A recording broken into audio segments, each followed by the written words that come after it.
అమెరికాలో మరో కొత్త అగ్గి రాజుకుంటోంది. అక్రమ వలసదారుల్ని సాగనంపడమే లక్ష్యంగా పనిచేస్తున్న డొనాల్డ్ ట్రంప్ యంత్రాంగం ఇప్పుడు ఆందోళనకారులపై వరుసగా కాల్పులు జరుపుతుండడం కొత్త టెన్షన్ పెట్టిస్తోంది. చిన్నారుల అరెస్టు, జనవరి ఫస్ట్ వీక్లో ఒకరిపై కాల్పుల ఘటనలు మరిచిపోకముందే ఇప్పుడు మిన్నెసోటాలో మరో మంట పుట్టింది. మరి ఈ ఘటన ఎటువైపు దారితీయబోతోంది? అమెరికాలో ఆందోళనలు మరింత ఉధృతం కాబోతున్నాయా?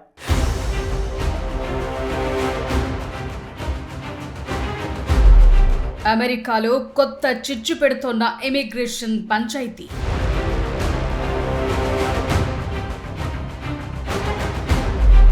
మొన్న చిన్నారుల అరెస్ట్,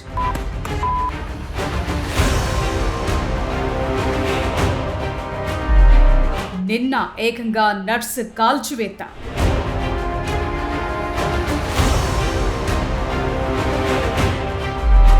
అగ్రరాజ్యంలో అగ్గి రాజేస్తున్న ఇమిగ్రేషన్ అధికారుల తీరు. ఇమిగ్రేషన్ అండ్ కస్టమ్స్ ఎన్ఫోర్స్మెంట్ అమెరికాలో ఇప్పుడు ఈ పేరు వింటేనే కొందరికి వణుకుస్తోంది, మరికొందరికి కోపం కట్టలు తెంచుకుంటోంది. ముఖ్యంగా మిన్నెసోటాలో అయితే ఇప్పుడు ఐసీఈకి వ్యతిరేకంగా ఆందోళనలకు దిగుతున్నారు. నిజానికి అక్రమ వలసదారులను గుర్తించి వారి దేశాలకు సాగనంపటం అనే టాస్క్ తో ఈ స్టేట్ లో ఐసీఈ మంచి దూకుడుగా పనిచేస్తోంది. ఇదే టైంలో ఏకంగా 5 ఏళ్ల చిన్నారి లియామ్ కెనోజో రామోస్ ను ఇమిగ్రేషన్ అధికారులు నిర్బంధించడం సెన్సేషన్ గా మారింది. ప్రీ స్కూల్ నుంచి వస్తున్న బాలుణ్ణి, అతడి తండ్రిని అధికారులు అదుపులోకి తీసుకుని టెక్సాస్ లోని నిర్బంధ కేంద్రానికి తరలించారు. ఇదే అమెరికా వ్యాప్తంగా ఓ అలజడిని సృష్టిస్తే ఇప్పుడు ఏకంగా మరో వ్యక్తిని కాల్చి చంపటం ఈ ఆందోళనలకు మరింత ఆజ్యం పోసింది. మిన్నెసోటాలో మామూలుగానే ఆందోళనలు తీవ్ర రూపంలో ఉన్నాయి. ఇక ఆ స్టేట్ లోని ముఖ్య నగరమైన మినియాపోలిస్ లో అయితే పరిస్థితి మరింత దారుణం. ఇప్పుడు మీరు చూస్తున్న వీడియో ఆందోళనల్లో పాల్గొన్న ఓ వ్యక్తిపై department of home land security ఏజెంట్లు కాల్పులు జరుపుతున్నప్పటిది. ఈ కాల్పుల్లో ఆ వ్యక్తి మృతి చెందాడు. ఇప్పుడు ఈ కాల్పులు మిన్నెసోటాలో పరిస్థితి మరింత ఉద్రిక్తంగా మారేలా చేసింది.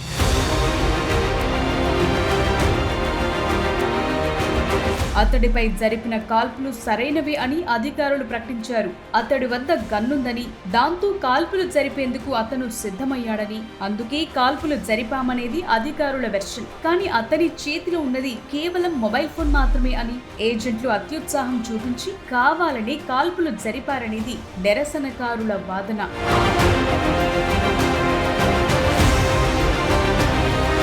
మృతి చెందిన వ్యక్తి ఒక అమెరికన్ సిటిజన్. అతని పేరు అలెక్స్ ప్రెట్టి. నిజానికి ఈ ఘటనకు సంబంధించిన వీడియోలు చూస్తుంటే ఒక్కటి మాత్రం క్లారిటీగా తెలుస్తుంది. అలెక్స్ చేతిలో ఉన్నది గన్ కాదు, సెల్ ఫోన్ అని. నిజానికి అతని వద్ద గన్ ఉన్నట్టు మరో వీడియో కనిపిస్తోంది, కానీ అది అతని చేతిలో లేదు అనేది మాత్రం వాస్తవం.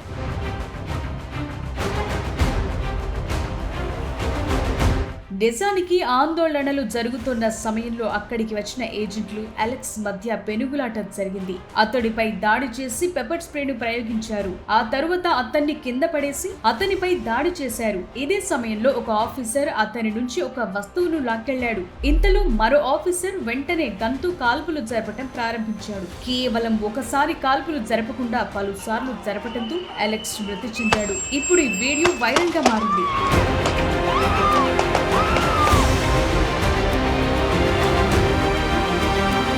చాలా రోజుల నుంచి మిన్నెసోటాలో ఐస్ అవుట్ అనే పేరుతో ఉద్యమం జరుగుతోంది. చిన్నారుల అరెస్ట్, అలెక్స్ మృతి కారణంగా అంతా ఇప్పుడు అధ్యక్షుడు డొనాల్డ్ ట్రంప్ ను టార్గెట్ గా చేసుకున్నారు.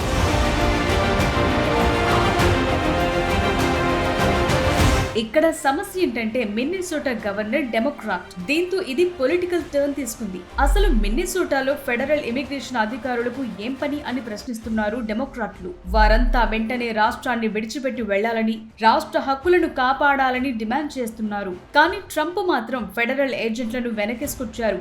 Governor Tim Walz, Minneapolis mayor Jacob ఫ్రేను టార్గెట్ చేశారు. అలెక్స్ వద్ద గన్నుందంటూ కొన్ని ఫోటోలను షేర్ చేశారు.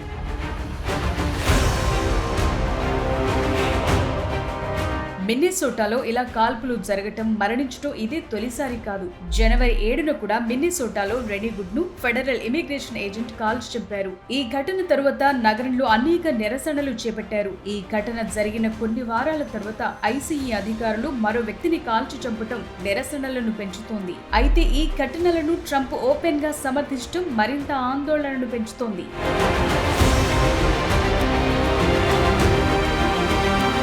డొనాల్డ్ ట్రంప్ ఈ ఆందోళనలను కేవలం సమర్థించడం కాదు, ఆ సమర్థించే సమయంలో చేసే కొన్ని వ్యాఖ్యలు ఇప్పుడు ఈ ఆందోళనలు కేవలం మిన్నెసోటాలో మాత్రమే కాదు, అమెరికా మొత్తంగా అగ్గిరాజేసేలా కనిపిస్తున్నాయి.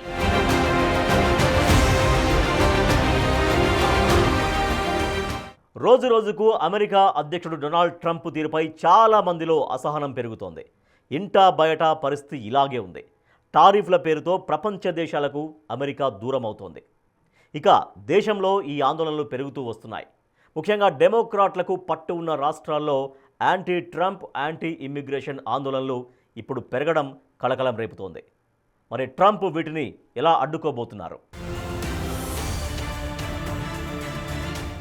మిన్నెసోటా ఆందోళనలు కొత్త టెన్షన్ పెడుతున్నాయనే చెప్పాలి.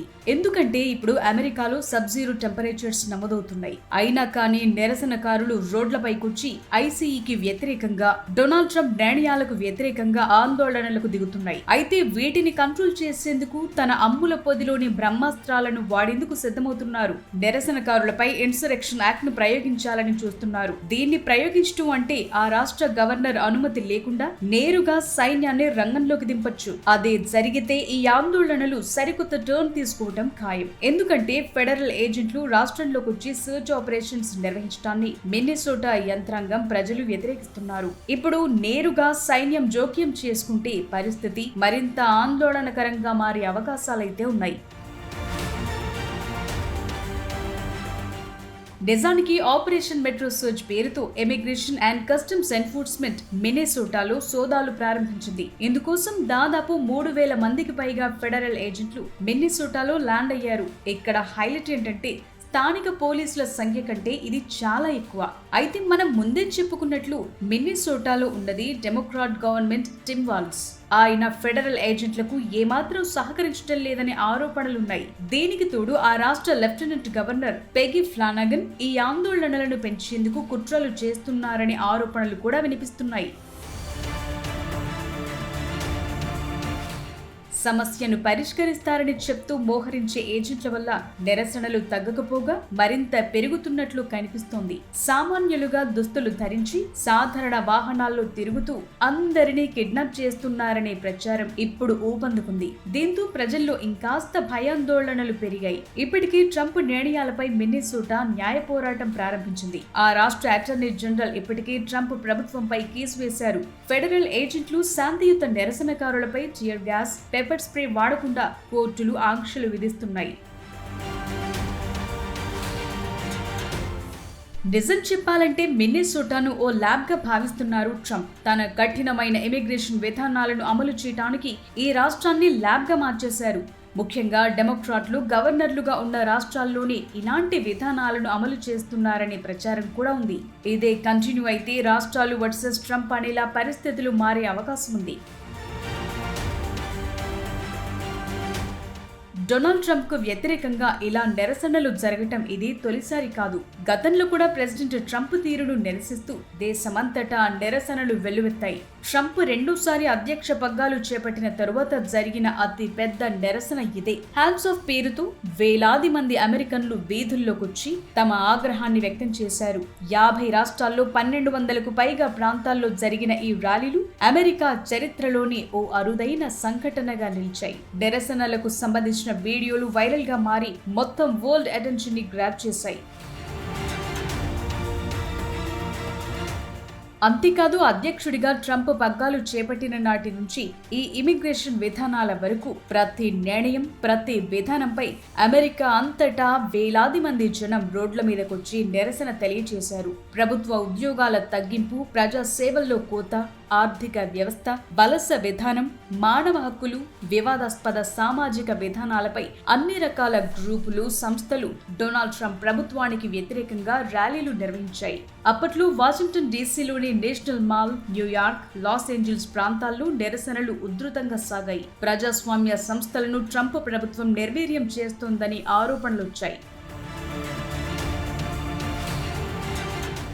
అంతేకాదు సామాజిక భద్రతా కార్యాలయాల మూసివేత, ఉద్యోగుల తొలగింపు, హెల్త్ కేర్ నిధులకు కోత విధించిన విషయాన్ని ప్రజలు ఇంకా మర్చిపోలేదు. అందుకే ప్రస్తుతం జరిగే ఆందోళనలకు వలసదారులతో పాటు అమెరికన్ల నుంచి కూడా మద్దతు లభిస్తుంది. ద్రవ్యోల్బణం, నిరుద్యోగం, ట్రేడ్ వార్ లాంటి భయాలపై అమెరికా ప్రజలు అసంతృప్తిగా ఉన్నారు. ట్రంప్ పాలన ఇలాగే కొనసాగితే మాత్రం ప్రజలు వీధుల్లో నిరసనలతోనే ఆగిపోయే అవకాశం లేదు. అమెరికా కాంగ్రెస్ పై ఒత్తిడి, చట్టపరమైన సవాళ్లు, సొంత పార్టీలోనే వ్యతిరేకత తలెత్తటం లాంటివి జరిగితే మాత్రం ట్రంప్ పదవికే గండం ఏర్పడే అవకాశాలున్నాయి. అయితే ఇదంతా జరగాలంటే మిన్నెసోటా విషయంలో ఇప్పుడు ట్రంప్ ఎలా డీల్ చేస్తారనే దానిపై ఆధారపడి ఉంది. ఎందుకంటే ఈ ఆందోళనలు ప్రస్తుతానికైతే మరే రాష్ట్రానికి విస్తరించలేదు. కానీ ట్రంప్ ఇలానే మొండిగా సాగినా, చెప్పినట్టుగా సైన్యాన్ని మోహరిస్తే మాత్రం పరిస్థితుల్లో మార్పు రాక తప్పదు. అమెరికాలోని అన్ని రాష్ట్రాలకు ఈ అగ్గి విస్తరించడం తప్పదు.